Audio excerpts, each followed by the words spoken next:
ಕೊಳ್ಳೇಗಾಲದ ಪಕ್ಕ ನೇಪಾಳ ತರ ಇರೋ ಜಾಗಕ್ಕೆ ನಾನು ಮತ್ತೆ ಅವಲಕ್ಕಿ ಈಗ ಹೋಗ್ತಾ ಇದೀವಿ. ನೇಪಾಳ ಅಂದ್ರೆ ಫ್ಲೈಟ್ ಅಲ್ಲಿ ಹೋಗೋ ನೇಪಾಳ ಅಲ್ಲ, ಆತರ ಒಂದು ಫೀಲ್ ಕೊಡೋ ಅಂತ ಜಾಗ.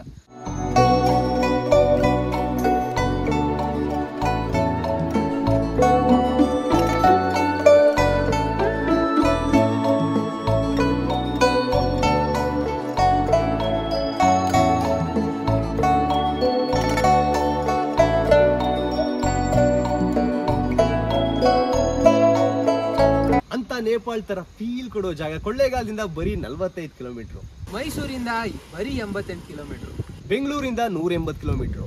ಅಂತ ಪ್ಲೇಸ್ ಯಾವುದು? ಅದೇ ಒಡೆಯರ್ ಪಾಳ್ಯದ ಡೌಂಡೆಲಿಂಗ್ ಟಿಬೆಟಿಯನ್ ಸಡನ್.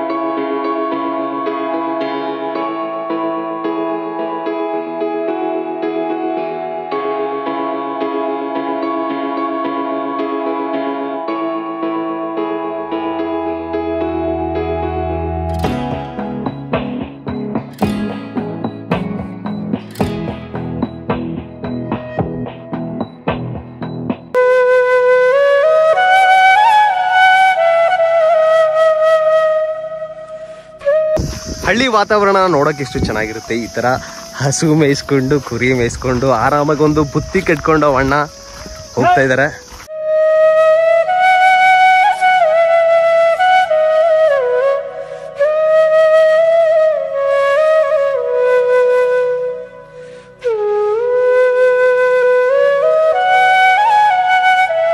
ಇತ್ತೀಚೆಗೆ ನಾವು ಈ ತರ ಸುತ್ತಾಡ್ಕೊಂಡು ವಿಡಿಯೋ ಮಾಡೋದು ನೋಡಿ ನಮ್ಮ ಅಪ್ಪ ಹೇಳ್ತಿದ್ರು, ನೀನು ದನ ಮೇಯ್ಸಕ್ಕೂ ಲಾಯಕ್ಕಿಲ್ಲ ಅಂತ. ನಾ ದನದ ಜೊತೆಗೆ ಕುರಿನೇ ಮೇಯಿಸ್ತೀನಿ. ಈಗ ಮೇಯ್ಸಕ್ಕೆ ಬೇಕಾಗಿರೋ ಒಂದು ವರ್ಡ್ ಏನೋ ಅಂದ್ರೆ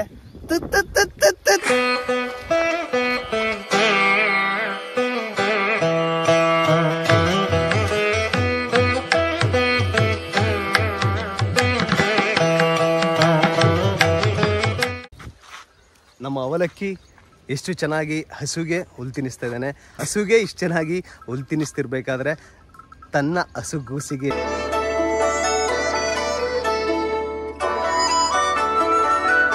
ಎಂಟ್ರಿ ಕೊಡ್ತಿದ್ದಂಗೆ ಒಂದು ದೊಡ್ಡ ಆರ್ಚ್ನ ಕಟ್ಟಿದ್ದಾರೆ. ಅದೇ ಡೌಂಡೆಲಿಂಗ್ ನ ಮೇನ್ ಗೇಟು.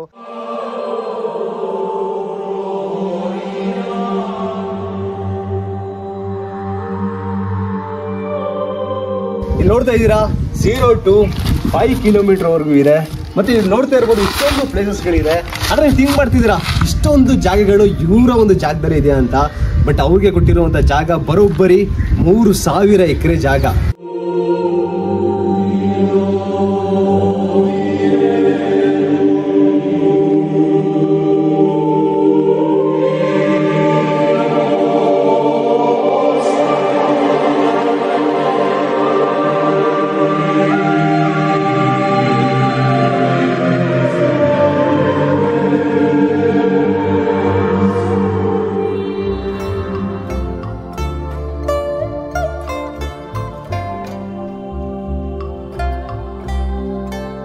ಇದೇನಂತಂದ್ರೆ ಅವರು ಬೆಳಗ್ಗೆ ಎದ್ದ ತಕ್ಷಣ ಇದನ್ನ ಟಿಬೆಟ್ ನಲ್ಲಿ ಗೊಂಬಾ ಅಂತ ಕರೀತಾರಂತೆ.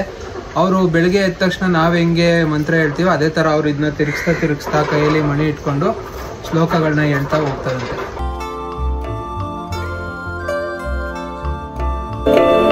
ನಾವು ಹಿಂದೂಗಳು ಹೇಗೆ ನವಗ್ರಹಗಳನ್ನ ಬೆಳಿಗ್ಗೆ ಎದ್ದು ಪೂಜಿಸ್ತೀವೋ, ನವಗ್ರಹಗಳನ್ನ 9 ರೌಂಡ್ ಹಾಕ್ತಿವೋ, ಹಾಗೆ ಈ ಟಿಬೆಟ್ ಅವ್ರು ಕೂಡ ಇದನ್ನ ಪೂಜಿಸ್ತಾರೆ, 9 ರೌಂಡ್ ಹಾಕ್ತಾರೆ. ಇದ್ರ ಮೇಲಿರೋ ಅಕ್ಷರಗಳು ಏನಪ್ಪಾ ಅಂದ್ರೆ ಅದೆಲ್ಲ ಅವ್ರ ಲ್ಯಾಂಗ್ವೇಜ್ ಅಲ್ಲಿ ಬರೋ ಮಂತ್ರಗಳಿವೆ.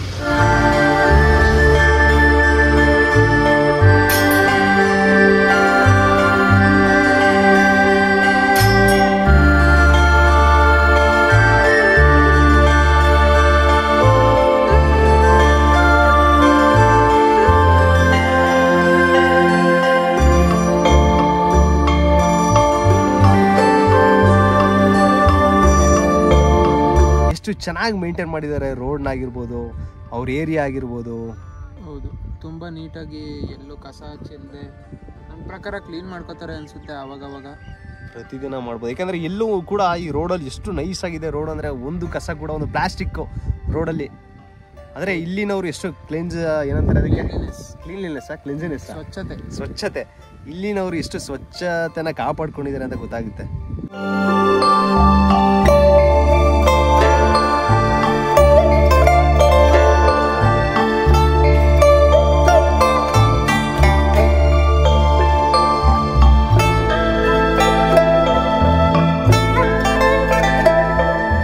ನಮ್ಮ ಸೈಡಲ್ಲಿ ಹೇಗೆ ಪ್ರತಿಯೊಂದು ಏರಿಯಾಗೂ ಒಂದೊಂದು ಹೆಸರುಗಳಿರುತ್ತೋ, ಅಂದರೆ ಈ ಬಸವನಗುಡಿ, ಕುವೆಂಪು ನಗರ, ಬಸ್ತಿಪುರ, ಹಾಗೆ ಇವರ ಏರಿಯಾದಲ್ಲಿ ಕೂಡ ಒಂದೊಂದು ಹೆಸರು ಇಟ್ಟಿದ್ದಾರೆ. ಅದು ಶಾರ್ಟ್ ಫಾರ್ಮಲ್ಲಿ, ಅಂದರೆ ಎ ವಿಲೇಜ್, ಒಂದೊಂದು ಏರಿಯಾಗೂ A village, B village, C village, up to S ವಿಲೇಜ್ವರೆಗೂ ಇದೆ.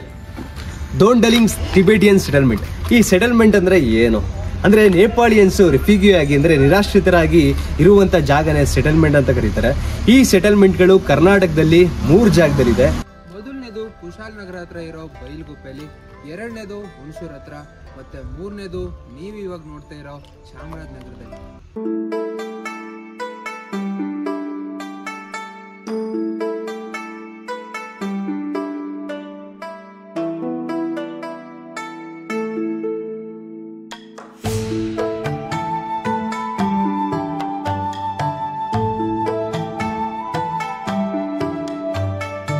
ಅಷ್ಟಕ್ಕೂ ಟಿಬೆಟಿಯನ್ಸ್ಗಳು ನಿರಾಶ್ರಿತರಾಗಿ ನೇಪಾಳದಿಂದ ಇಲ್ಲಿಗೆ ಯಾಕೆ ಬಂದರು? ಚೀನಾ ಟಿಬೆಟ್ನ ಆಕ್ರಮಿಸ್ಕೋಬೇಕು ಅಂತ 1924ರಿಂದನೇ ಪ್ರಯತ್ನ ಮಾಡ್ತಿತ್ತು. ಆದರೆ ಪ್ರಪಂಚದ ಕಣ್ಣಿಗೆ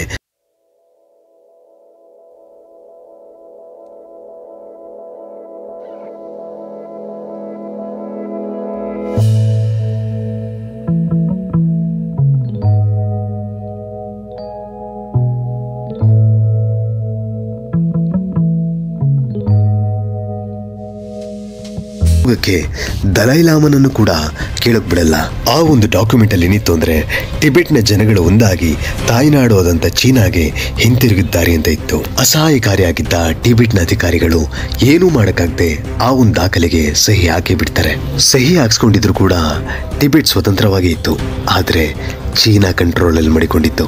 ಕಾಲ ಕಳಿತಾ ಚೀನಾ ತನ್ನ ಕುತಂತ್ರ ಬುದ್ಧಿನ ತೋರ್ಸೋಕೆ ಪ್ರಾರಂಭ ಮಾಡ್ತು. ಎಷ್ಟೋ ಬುದ್ಧಿಸ್ಟ್ ಟೆಂಪಲ್ಗಳನ್ನ ಹಾಗೆ ಅಲ್ಲಿನ ಕಲ್ಚರ್ಗಳನ್ನ ನಾಶ ಮಾಡ್ತಾ ಬಂದ್ರು. ಟಿಬೆಟಿಯನ್ ನೆಲದಲ್ಲಿ ಯಥೇಚ್ಛವಾಗಿ ಭೂ ಖನಿಜಗಳು ಸಿಗ್ತಿತ್ತು. ಭೂ ಸಂಪತ್ತಿನ ದುರಾಸೆಯಿಂದ ಟಿಬೆಟ್ ಅನ್ನು ಸಂಪೂರ್ಣವಾಗಿ ತನ್ನ ವಶ ಮಾಡಿಕೊಳ್ಳಬೇಕೆಂದು ಚೀನಾ ಕುತಂತ್ರ ರೂಪಿಸಿತ್ತು. 1964ರಲ್ಲಿ ಚೀನಾ ಟಿಬೆಟ್ ಮೇಲೆ ಯುದ್ಧವನ್ನು ಸಾರಿತು. ಅತ್ಯಂತ ಬಲವಾದ ಸೈನ್ಯ ಹೊಂದಿದ್ದ ಚೀನಾ ಟಿಬೆಟ್ನ ಸೈನ್ಯವನ್ನು ಬಗ್ಗುಬಡಿಯಿತು. ಟಿಬೆಟಿಯನ್ ನೆಲ ಚೀನಾದ ಸ್ವತ್ತಾಯಿತು. ಚೀನಾದ ಆಡಳಿತವನ್ನು ಸಹಿಸಲಾರದೆ ಲಕ್ಷಾಂತರ ಟಿಬೆಟಿಯನ್ನರು ಭಾರತಕ್ಕೆ ವಲಸೆ ಬಂದರು. ಆಗ ಅಂದಿನ ಪ್ರಧಾನಿಯಾಗಿದ್ದಂತಹ ಇಂದಿರಾ ಗಾಂಧಿಯವರು ನಿರ್ಗತಿಯಾಗಿ ಬಂದಂತಹ ಟಿಬೆಟಿಯನ್ನರಿಗೆ ಇರಲು ಆಶ್ರಯ ಕೊಟ್ಟು ಕಾಮಗಾರಿ ಕೆಲಸವನ್ನೂ ಕೊಟ್ಟರು. ಕಾಲ ಕಳೆಯುತ್ತಾ ಟಿಬೆಟಿಯನ್ನರು ನಮ್ಮವರೇ ಆಗುತ್ತಾ ಬಂದರು.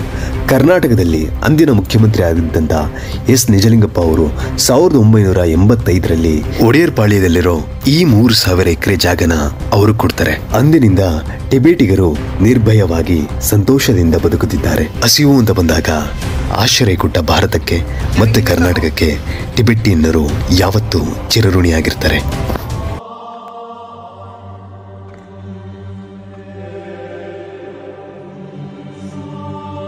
ಡೋಂಡಲಿಂಗ್ನ ಟೆಂಪಲ್ನ ನೋಡಕ್ಕೆ ಹೋಗೋಣ ಈಗ.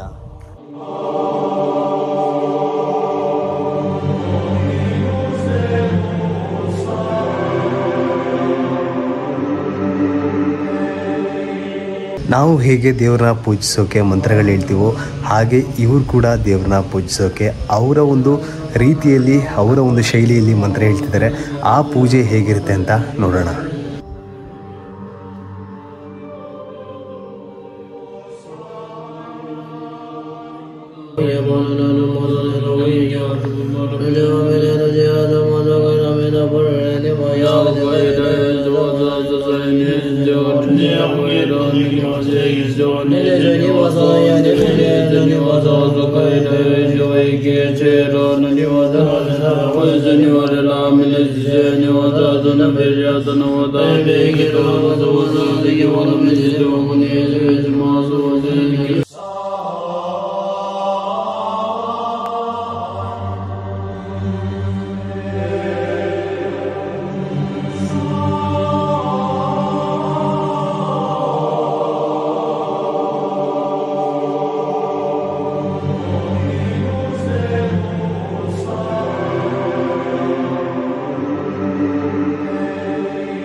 ಟೆಂಪಲ್ ಒಳಗೆ ನೋಡಿದ್ವಿ, ಹೇಗೆ ಅನಿಸ್ತಪ್ಪ?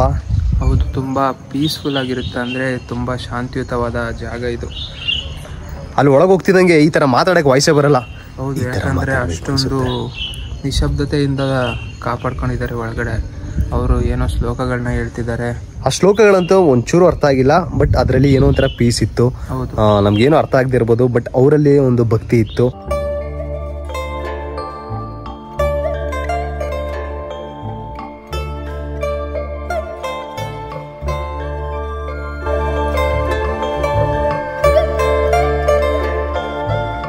ಈ ಜಾಗದಲ್ಲಿ ಒಂದು ಟೆಂಪಲ್ ನೋಡಿದ್ರಿ. ಈ ಟೆಂಪಲ್ ಜೊತೆಗೆ ಇನ್ನೊಂದು ಸ್ಕೂಲ್ ಇದೆ. ಆ ಸ್ಕೂಲಲ್ಲಿ ಏನು ಮಾಡ್ತಾರೆ ಅಂದರೆ, ನೇಪಾಳದಲ್ಲಿ ಯಾರಾದರೂ ಮಕ್ಕಳನ್ನ ಅವರು ಬುದ್ಧಿಸಮ್ನ ಫಾಲೋ ಮಾಡಬೇಕು ಮತ್ತು ಅದ್ರ ಬಗ್ಗೆ ವಿಷಯಗಳನ್ನ ತಿಳ್ಕೊಬೇಕು ಅಂತ ಇದ್ದರೆ ಅವರು ಅವರ ಮಕ್ಕಳನ್ನ ಇಲ್ಲಿಗೆ ಕಳಿಸ್ತಾರಂತೆ. ಇಲ್ಲಿ ಬುದ್ಧಿಸಮ್ಗೆ ಬೇಕಾದಂಥ ಎಲ್ಲ ಪಾಠಗಳನ್ನು ಇಲ್ಲಿ ಹೇಳ್ಕೊಡ್ತಾರೆ.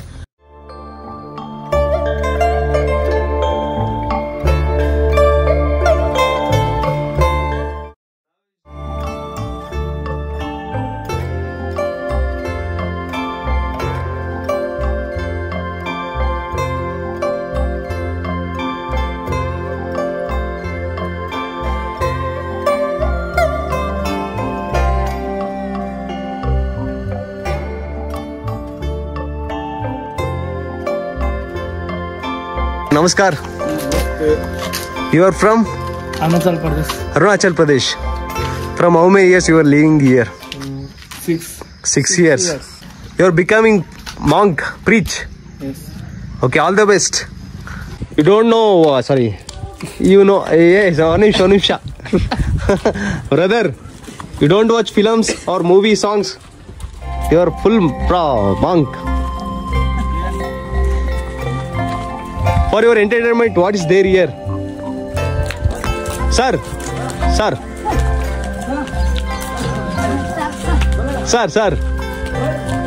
एक मिनट. आपका एंटरटेनमेंट के लिए इधर क्या मिलेगा? हिंदी से बोल देना. हिंदी ने. आपका entertainment. What you will do for entertainment purpose? Your only meditation. और हम लोग प्रेयर भी करते हैं. हाँ, प्रेयर करते हैं, मेडिटेशन. पढ़ता है, बैठता है इधर ही. Okay. No watch films. Watching films. हाँ, वॉच. देखता है. कितना क्या मूवी? South, English. KGF देखे? KGF.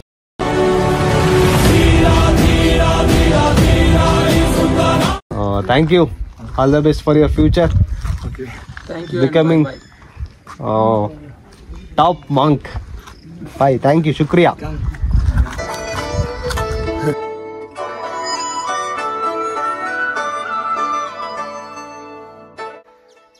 ಇದು ಕ್ಯೂ ಕಾಲೋನಿ ಮಿಲ್ಕ್ ಪ್ರೊಡಕ್ಷನ್. ನಾನು ಆಗ್ಲೇ ಹೇಳಿದಂಗೆ ಪ್ರತಿ ಏರಿಯಾಗೂ ಕೂಡ ಒಂದೊಂದು ನೇಮ್ ಇರುತ್ತೆ. A village, B village, C village.